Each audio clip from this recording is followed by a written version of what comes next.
Berikut ketentuan Ketua KPPS dalam mengumumkan sah atau tidak sahnya surat suara pada pemilu 14 Februari 2024 beserta contoh cara mengumumkannya. Hai, Assalamualaikum warahmatullahi wabarakatuh. Selamat datang saya ucapkan di Usma Ulia channel yang masih sama membahas tentang beragam aplikasi dan informasi. Apa kabar teman-teman semua? Semoga selalu dalam lindungan Allah Subhanahu wa taala. Amin amin ya robbal alamin.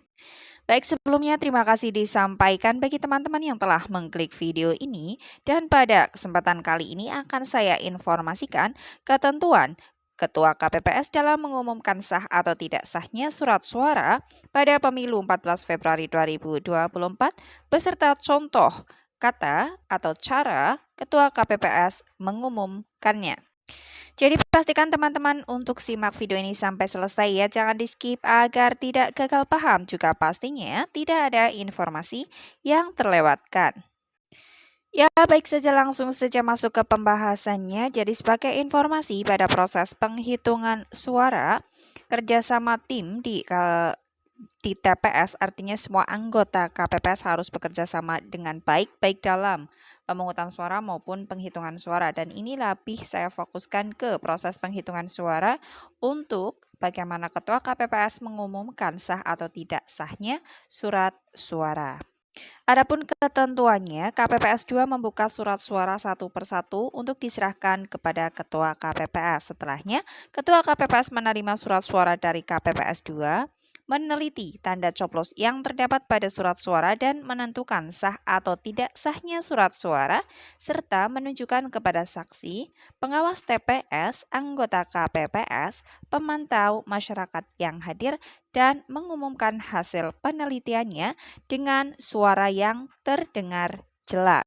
Adapun ketentuan bagaimana Ketua KPPS dalam mengumumkan sah atau tidak sahnya surat suara, yaitu sebagai berikut. Apabila surat suara itu memang sah, misalkan untuk pemilihan presiden dan wakil presiden, ketentuannya atau formatnya yaitu pasangan calon, kemudian nomor urut, lalu diikuti dengan kata sah.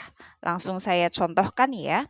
Misalkan ada suara untuk pasangan calon nomor urut 1, maka kata-katanya yaitu paslon nomor urut 1 sah, paslon nomor urut 2 sah, paslon nomor urut 3 sah.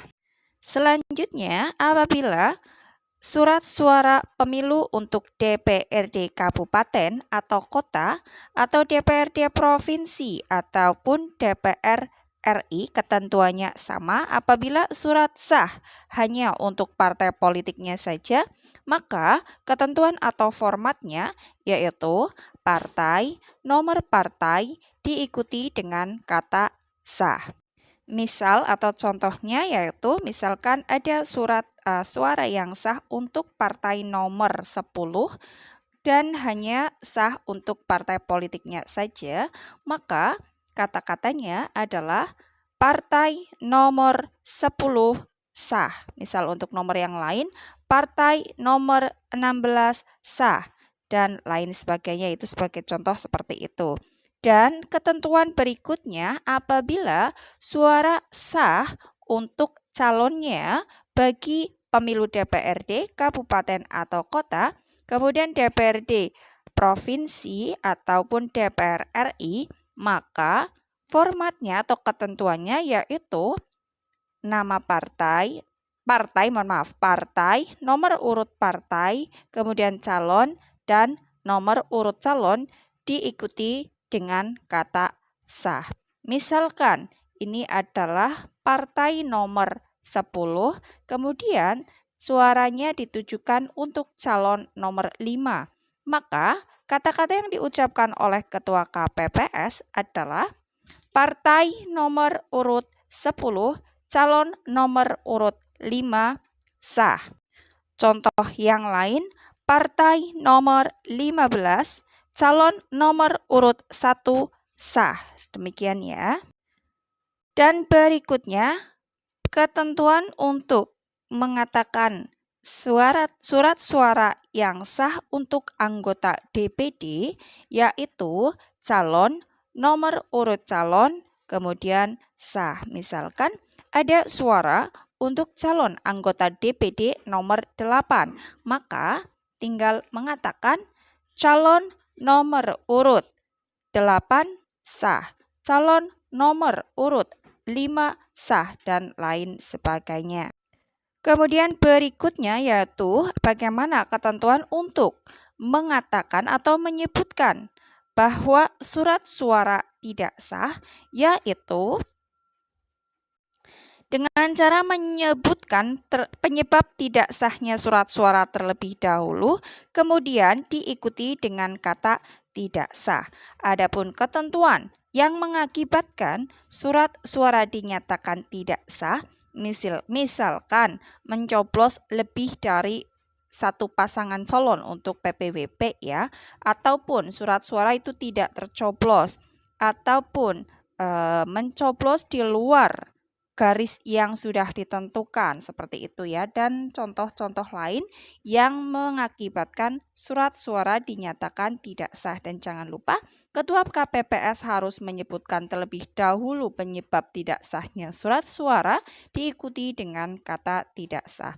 Sebagai contoh, misalkan surat suara tidak tercoblos, maka katakanlah surat suara tidak tercoblos, tidak sah. Kemudian untuk misal atau contoh yang lain, surat suara dicoblos 2 pasangan calon untuk PPWP ini ya. Kemudian maka dikatakan atau disebutkan dulu penyebabnya, kemudian tidak sah, yaitu contohnya dicoblos 2 pasangan calon tidak sah. Atau contoh lain, misalkan mencoblos di luar garis yang ditentukan, maka mencoblos di luar garis yang ditentukan tidak sah. Ya, demikian untuk informasi yang dapat disampaikan pada kesempatan kali ini, yaitu bagaimana Ketua KPPS dalam mengumumkan sah atau tidak sahnya surat suara pada pemilu 14 Februari 2024. Semoga informasi ini bermanfaat bagi teman-teman sekalian, dan bagi yang merasa informasi ini bermanfaat bisa silahkan di-share ke media sosial yang teman-teman miliki, dan apabila ada yang merasa informasi ini tidak bermanfaat, mohon untuk diabaikan saja. Bagi teman-teman yang merasa ada pertanyaan terkait dengan pemilu 2024, bisa silakan ditulis di kolom komentar untuk kita sharing bersama. Bagi yang belum subscribe, mohon dukungannya dengan cara subscribe, bunyikan lonceng notifikasinya, juga tinggalkan jejak dengan like dan komen kalian ya. Salam sukses selalu tentunya, dan akhir kata wassalamualaikum warahmatullahi wabarakatuh.